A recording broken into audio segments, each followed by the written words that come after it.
Welcome to Conversations That Matter. I'm Lydia Madrigal.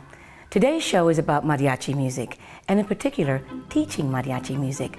Mariachi music has been a part of the Mexican culture for hundreds of years, and it's in the hearts and soul of its people.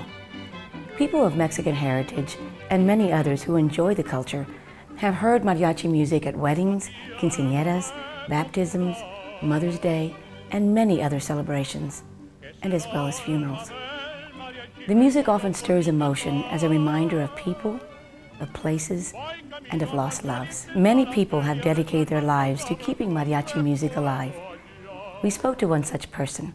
He heads up the mariachi program at the Ector County Independent School District in Odessa, Texas. This is what he had to say. All right, here we go. Back to do. They start at the beginner level. Then they get intermediate. And they have a really great top group, which is Mariachi Águila. And then from there, they audition when they come to high school.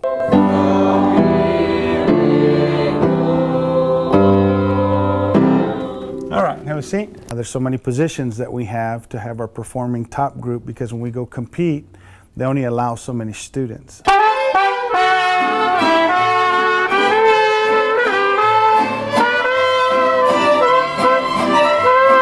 It eventually started to take hold through the years, and then some school districts, at this point, they hire only mariachi teachers.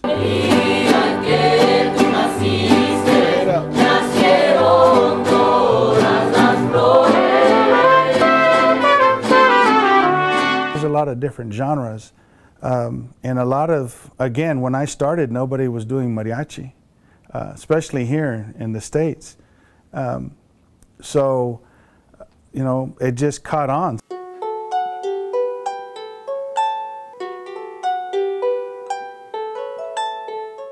The culture of mariachi coming from Mexico, you know, we're Americanized when we come here to the United States, and so that was something that was left out, and it's being brought back. Watch this low C sharp also. Square one, ready? A little bit quicker. Choke, choke, choke, 2, 3, 1, ready, and bump, da da da. 2, 3, 1.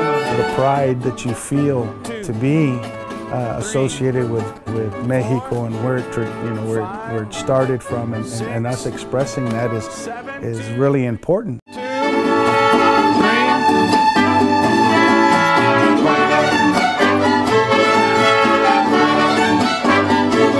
Here we're fortunate because every kid, if they want to sign up for mariachi, they can sign up. You know, and then we try to work them and teach them as much as we can, and some of them, they come with talent that they get from their families. Keep going.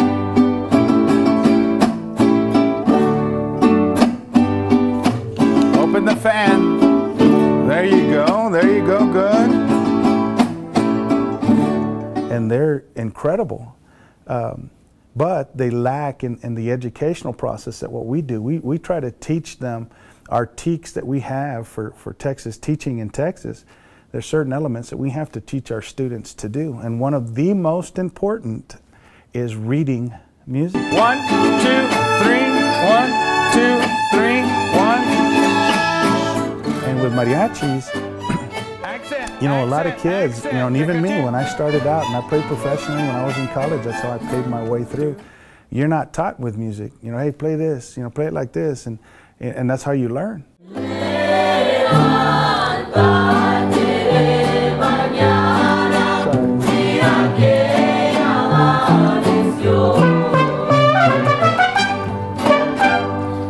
Here in our education system, we incorporate our teaks.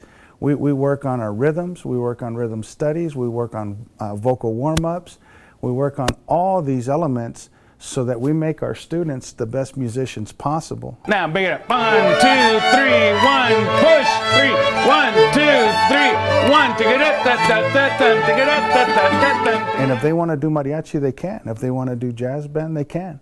And that's one of the biggest roles that we play here. And then we try to incorporate the feeling, because mariachi is all about feeling. And it's hard to teach an ensemble, which is a group of people, to have the same kind of feeling to do the song. So if we start on a basis of rhythmic precision, then that's somewhere to start. And from there, we can expand into, okay, now we're going to play it like this, and now we're going to do this and change it. ECISD has one of the few mariachi programs in Texas. We'll tell you more about its students when we come back.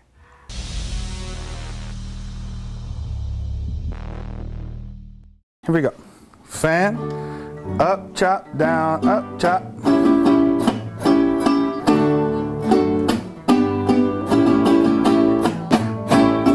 Good. Keep going. With mariachi, it's different than anything else that I've experienced, because there's really no criteria that sets you apart to being a professional. You know, you can be in junior high and play in a professional group, say, I'm a professional mariachi. I think it lacks a little bit in exactly what that means, but we have some young kids that are professionals, and they work just like other kids work at McDonald's, and you know, they go get paid, and they get paid well. So for our kids, and I tell them, you don't have to go and be a band director, you know, this is something that you can take with you your whole life. We have kids that are going to be doctors, but they can still get a mariachi scholarship to help them in college. You know, so that's something they can always do. Plus, they can play professional on the side too, with what they've already learned. You know, and it's fun, and it's not a lot of work. You know, hopefully the work that they do through the school is the work that they need, and they can make a pretty good living out of doing that. So, you know, I think every kid should be somewhat associated with it. Back to do.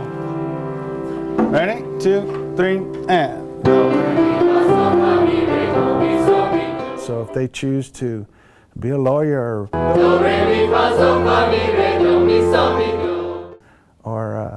you know, a dentist, or whatever field they want, they can still be a mariachi on the side. Mr. Garcia says the program is growing. However, the funding for the program remains a challenge. If you're interested in keeping the mariachi program alive, contact the Ector County Independent School District. We'll be back with more on keeping mariachi music alive.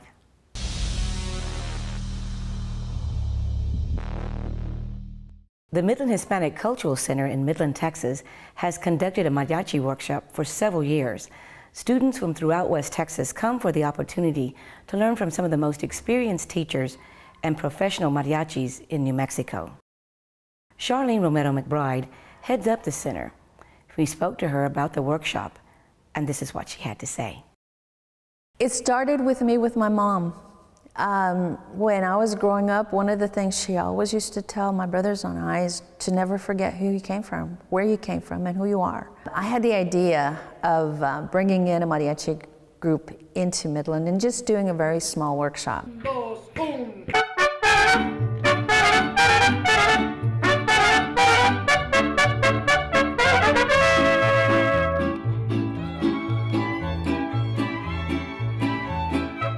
We wanted to kind of create the interest.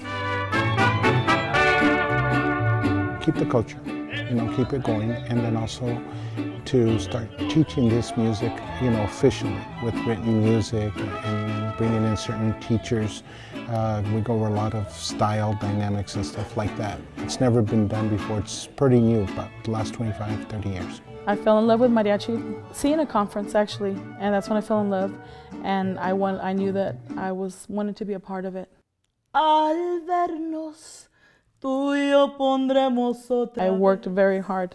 I started with buying the instruments, and I seeked out conferences, and finally they started to have conferences here in Midland.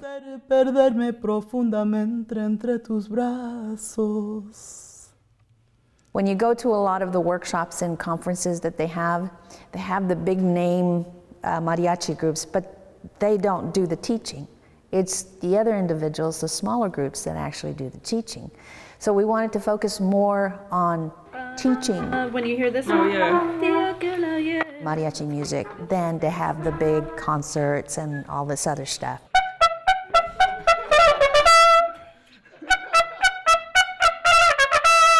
The mariachi that we have, they are teachers. They are professionals also.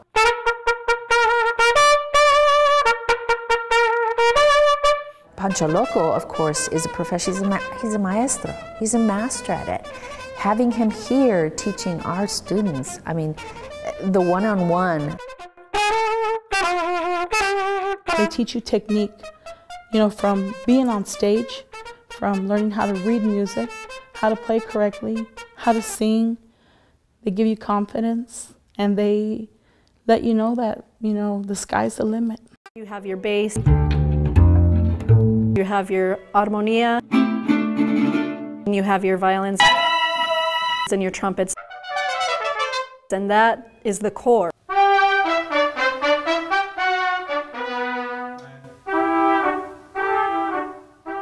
It's been going on for 10 years, and I was here at the very first one. I have some people that come back 10 years later and I don't recognize them. They say, well, you showed me how to do this, and now I do this, and it's a good feeling, you know, you're passing along your trade. Das primero la nota. Porque se te borroso. The students that we get here are like sponges. They don't want to stop. It's awesome that they're so driven. I love just the wood on the instruments, it breathes, it's alive. I mean, it was alive, so it has a really just real, raw kind of feeling, and that's what I love about mariachi. It's so real. There's no electric instruments, so I really enjoy that about the music.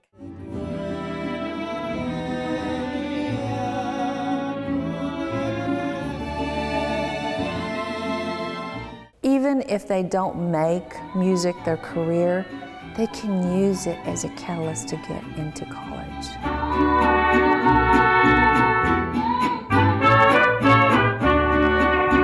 That's one thing that we kept telling our mariachi is that, you know, you can always use that as the instrument to be the engineer, to be the doctor. You know, you don't have to exactly be the musician, but use it because you're so talented in that. They get scholarships. We give scholarships to our students, and I mean, it's just that step to get them in there. And you know, you'll see people saying, "Well, we need to keep this going." You know, it's from Mexico, it's from our culture, and I see it growing.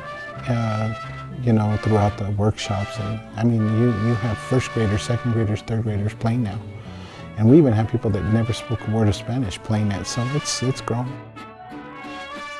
When we come back, we'll hear how the program has been beneficial to its students and keeping mariachi music alive.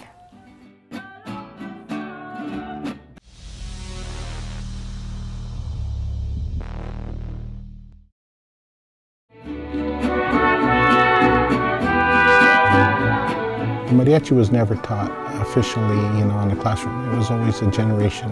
Like my dad would always put on his mariachi music too, and like I caught on to it. The dad taught the son taught his son, the son, you know, something like that. And now it's not male orientated anymore. It's female. You'll see just as many females. And then it's in public schools now. My goal actually was to just be around mariachi, then be a part of it, and it's progress. I'm working hard to reach my dream. That's like the music that I can express myself with the most. Hay otro color más negro que el color de mis pesares. The first thing to be a mariachi, you need to be. It's not to read music. It's to learn how to play the instrument. It takes a lot of practice, you know. Ay, la, la, la. Sometimes when people view mariachi music or ballet folklorico, they think of it as something that is, it's not teaching, it's not part of education, it's not part of art, it's more of a fun thing that the kids do. I don't think they take it that seriously. To be able to sing it, I think you have to understand what you're talking about, or else you won't really put a feeling into it.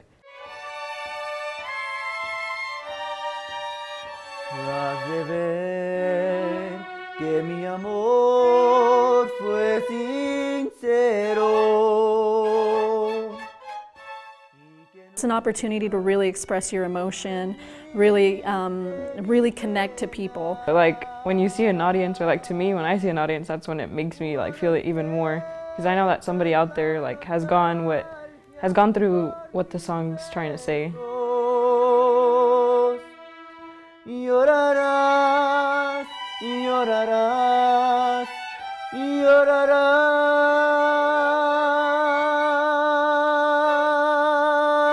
Other types of music are starting to take notice and starting to respect it a lot more. You know, it's not the guy sitting under the cactus anymore. You know, that kind of stereotype. So it's grown quite a bit. And then like here in Midland and all these little cities and bigger cities, they're just starting to adapt it, and it's growing and it's growing and it's growing.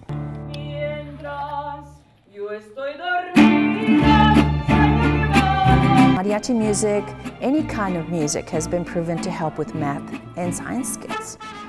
Same thing with ballet folklorico. It helps the students. We here at the Hispanic Cultural Center, when our students get involved with us, they have to maintain a 2.5 grade point average. You have to give the students incentives to go ahead and continue the program.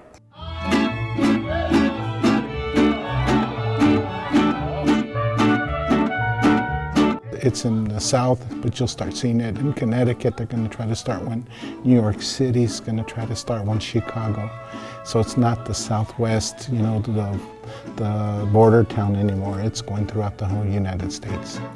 There's so much Latino population that the Hispano people will not let it go. We should never be ashamed of doing what we're doing when it comes to culture. And I think that's where I picked it up the most. And I love Hispanic culture. I love every kind of music, every kind of dance there is. And to me, teaching our students that and showing them that they too should be proud, you'd be so surprised to see some of the kids that are so shy. And when you see them dancing and they see themselves in the mirror, I mean, you just see this little, just like looking at a little rosebud, and then it just starts flourishing. I mean, it's awesome. It's an awesome feeling to see the kids. The core of it remains true to what was played, you know, years and years and years ago.